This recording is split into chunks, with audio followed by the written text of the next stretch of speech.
এই যে মিস্টার, এইভাবে হুট করে কেউ কি কারো রুমে আসতে পারে? তাছাড়া আমি তো অবাক হয়ে যাচ্ছি, এই বাড়িতে এমন আনাড়ি লোকজন আসলো কিভাবে? এই যে মিস, আমিও তো ভাবতে পারছি না কেউ না জেনে শুনে অন্যের বিষয়ে এভাবে কথা বলে কি করে। আর এসব উগান্ডা বার্কা মেয়েরা এই বাসায় আসলো কিভাবে? এই, আপনি নিজেকে কি মনে করেন? এমন ভাবে কথা বলছেন যেন এই বাড়িটা আপনার বাবার।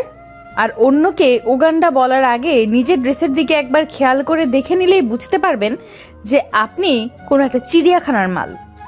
আমি কিন্তু আর নিতে পারছি না।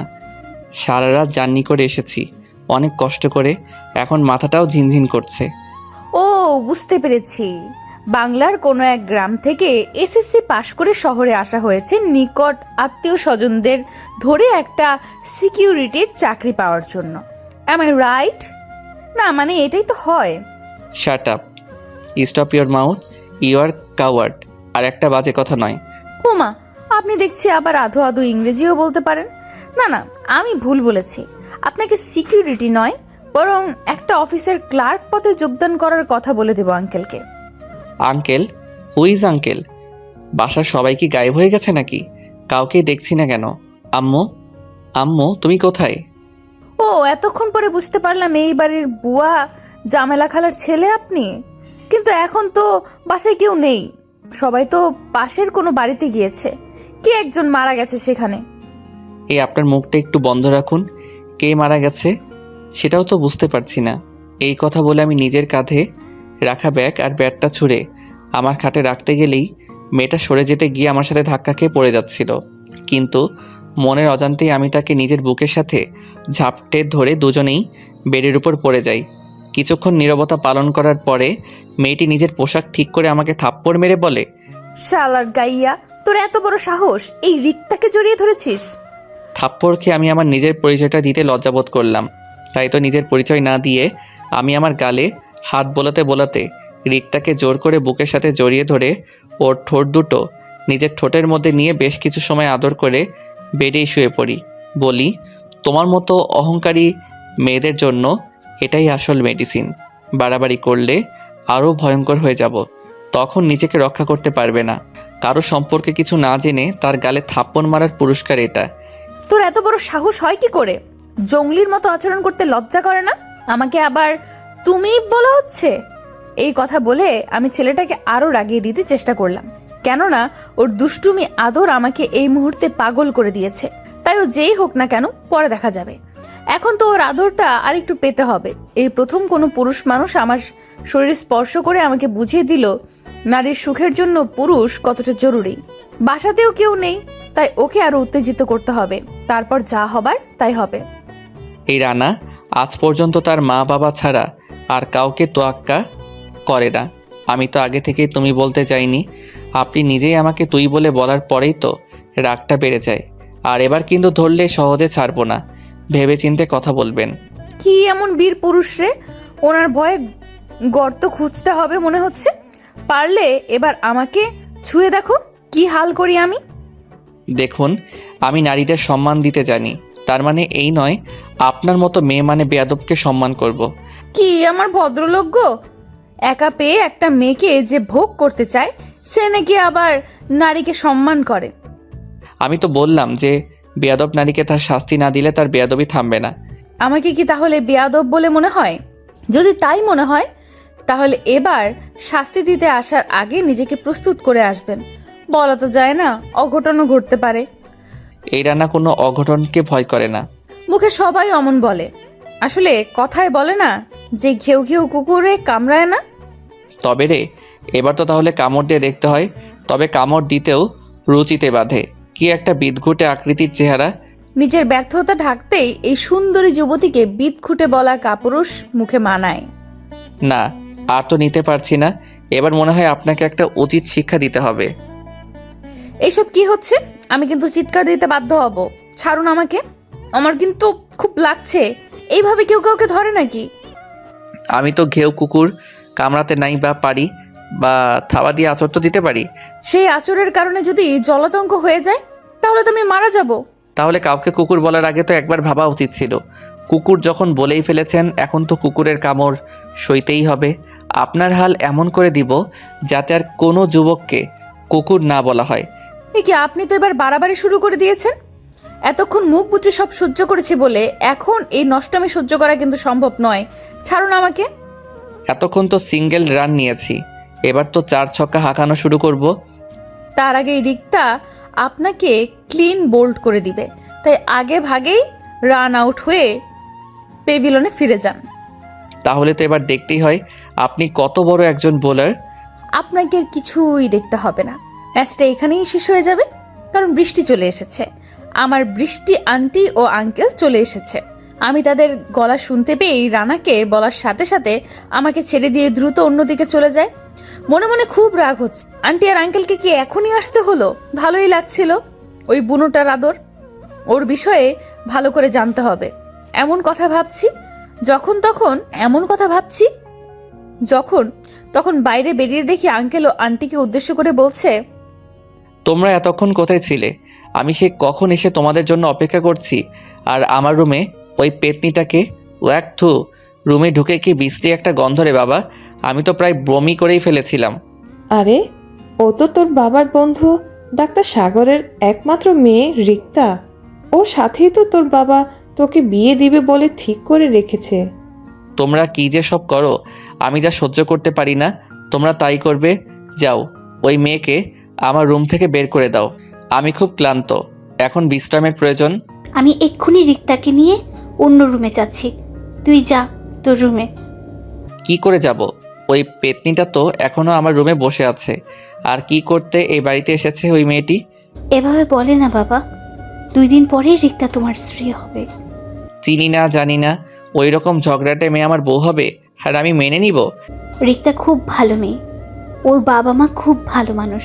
তুই তো সারা জীবন বিদেশে কাটিয়েছিস, তাই ওদের বিষয়ে কিছু জানিস না। ওর বাবার সহযোগিতায় আজ তোর বাবা এত বড় ব্যবসায়ী।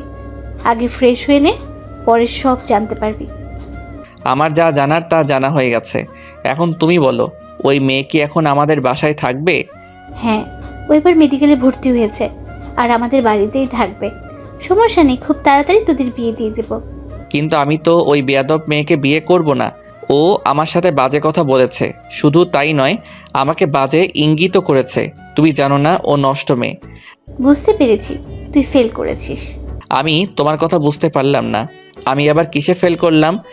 ও তো তোকে চিনতে পেরে নাটক করেছে, তোকে পরীক্ষা নিবে বলেছিল।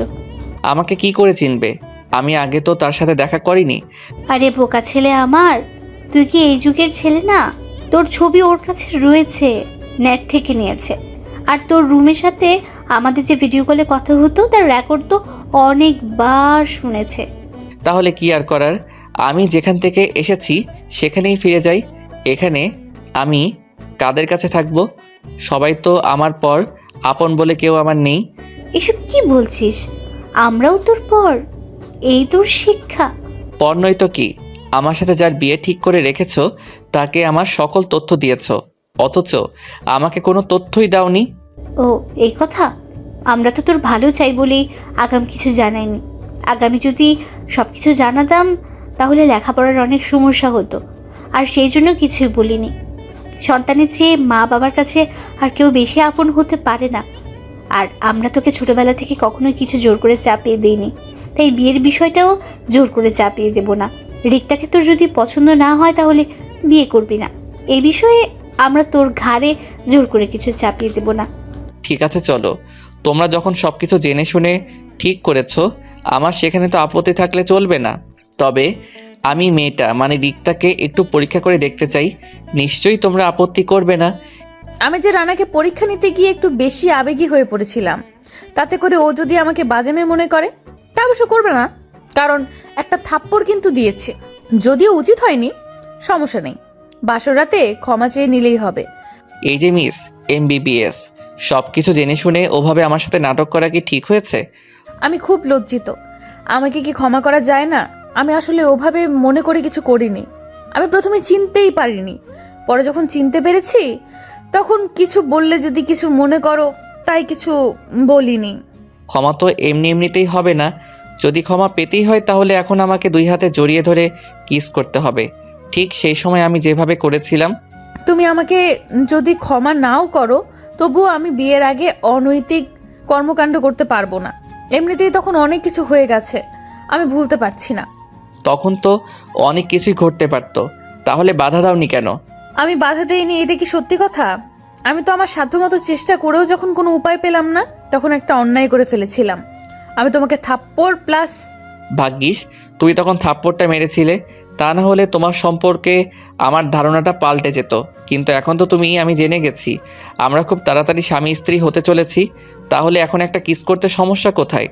আমি তোমার বাগদত্তা, এটা যেমন ঠিক, তার চেয়েও বড় সত্য হলো আমাদের বিয়ে এখনো হয়নি, হবে বলে কথা চলছে। আমি তো বিয়ের আগে অবৈধ সম্পর্কে জড়াতে পারবো না, আমাকে তুমি ক্ষমা করো। আমিও তো জড়াতে চাইনি, কিন্তু একটু আগে তোমাকে জড়িয়ে ধরার পরে মনে হচ্ছে আর নিজেকে নিয়ন্ত্রণ করতে পারবো। এমনটা হলে আমি এই বাসা ছেড়ে দিয়ে মেসে গিয়ে থাকবো। বিয়ে হয়ে গেলে তারপর যা বলবে তাই হবে। আমি কিন্তু খারাপ মনে করে কিছুই বলছি না। আমার জীবনে অনেক মেয়ের সাথে কথা হয়েছে, বন্ধুত্ব হয়েছে, কিন্তু কখনো কোনো মেয়ের সাথে মন দেওয়া নেওয়া হয়নি, আর মেয়েদের ওড়না ছুঁয়েও দেখিনি। আজ তোমাকে জড়িয়ে ধরার পরে মনে হলো নারী শরীর কাকে বলে। প্লিজ তুমি মাত্র একটিবার আমাকে জড়িয়ে ধরে কিস করো। আমি তো বললাম এটা আমার দ্বারা সম্ভব নয়। এখন চলো, মা বাবার সাথে কথা বললে এসব কিছু আর মনে হবে না। তুই তো ডাক্তারি পড়বে, ডাক্তারি পড়া মানে তো সব কিছু প্র্যাকটিক্যাল, তাই বলছি একবার প্র্যাকটিক্যালি কিছু হয়ে যাক। আমি কিন্তু এবার সত্যি সত্যি একটা থাপ্পড় মারবো। আমার খুব ঘুম পাচ্ছে, রুমে গেলাম, এখন ঘুমাতে হবে। এই কথা বলেই আমি রুমে এসে শুয়ে পড়ি। আমার মন তো চাইছে ওকে সব সময় জড়িয়ে ধরি, কিন্তু ও যদি আমাকে বাজে মেয়ে মনে করে, ভুল বুঝে, আমার বিশ্বাসও আসবে আমাকে ঘুমন্ত অবস্থায় হলেও কিস করবে। আমার তো ঘুম লাগছে না, ঘুমের ভান করে থাকবো। রিক্তা চলে যায় ঘুমাতে। আমি বাবা মার সাথে কথা বলে রিক্তাকে ডাকার নাম করে ওর রুমে গিয়ে দেখি রিক্তা ঘুমিয়ে পড়েছে। আস্তে করে ওর পাশে শুয়ে পড়ে বুকের মধ্যে জড়িয়ে ধরে আদর করতে থাকি। রিক্তাও ঘুমের ঘোরে আমাকে জড়িয়ে ধরে আদর করে। আমার খুব ভালো লাগছে। এইভাবেই সময় কেটে যায় প্রায় 20 মিনিট। এর মধ্যে আমি বুঝতে পারছি বিপদ সীমানায় পৌঁছে গিয়েছি।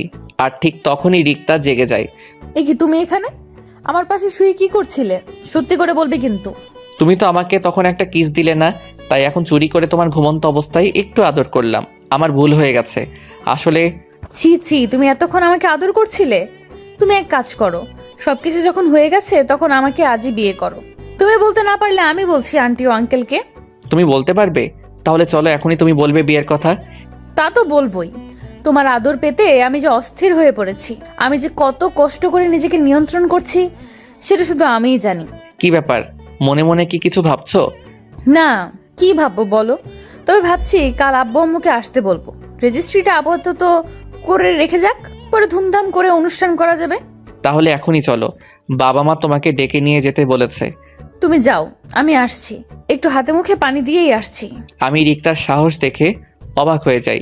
ডিনারের সময় আমার মা বাবার সাথে নিজের বিয়ের কথা অবলীলায় বলে ফেলেছে। আর সব কিছু শুনে বাবা জানিয়ে দিল যে সকাল হলেই রিক্তার বাবা মা আসছে।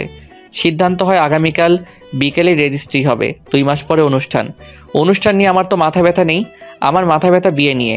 রাতে যদি কোনো অ্যাক্সিডেন্ট ঘটে যায়, তাই আমি কৌশল করে মাকে বলে বন্ধুর বাসায় চলে যাই। আমি বুঝতে পেরেছি রানা কেন বন্ধুর বাসায় গিয়েছে, কিন্তু এটার তো দরকার ছিল না। আমি মুখে যাই বলি না কেন, মনটা তো চায় তোমার ছোঁয়া। আমি মনে করেছিলাম রানা হয়তো রাতে আসবে আমাকে আদর করতে, আর রাতে যদি আসে তাহলে আর ওকে নিরাশ করব না। কিন্তু ও যে সিদ্ধান্ত নিয়েছে তাতে আমি খুব খুশি হয়েছি। আজ আর এসব ভেবে ঘুম নষ্ট করে লাভ নেই। আগামীকাল সারা রাত জাগতে হবে, এখন ঘুমিয়ে পড়তে হবে। কি ব্যাপার, রাতের ঘুমটা কেমন হলো? বাসর রাতে জাগতে হবে তো, সেজন্য লম্বা একটা ঘুম দিয়েছি। আমিও লম্বা একটা ঘুম দিয়েছি। এখন তাড়াতাড়ি গুছিয়ে নাও, নাস্তা শেষ করেই তো শপিংয়ে যেতে হবে। শপিংয়ে আমি যাব না, শপিং করার জন্য আমার শাশুড়ি মা ও শ্বশুর মশাই আছে। তাহলে তো বাড়িতে দুইজনে বেশ মজা করে গল্প করা যাবে। মোটেও না, আমি নাস্তা করে আবার একটা ঘুম দেব, তুমিও একটা ঘুম দিয়ে নাও। আর যে কোনো সময় আব্বু আম্মু আসতে পারে। আমার যখন ঘুম ভাঙে তখন দেখি সব কিছু প্রস্তুত। কাজী সাহেবও চলে এসেছে। বন্ধুরা বিয়ে তো হয়ে যাবে, প্রস্তুতিও ভালো। কি হবে বাসর রাতে?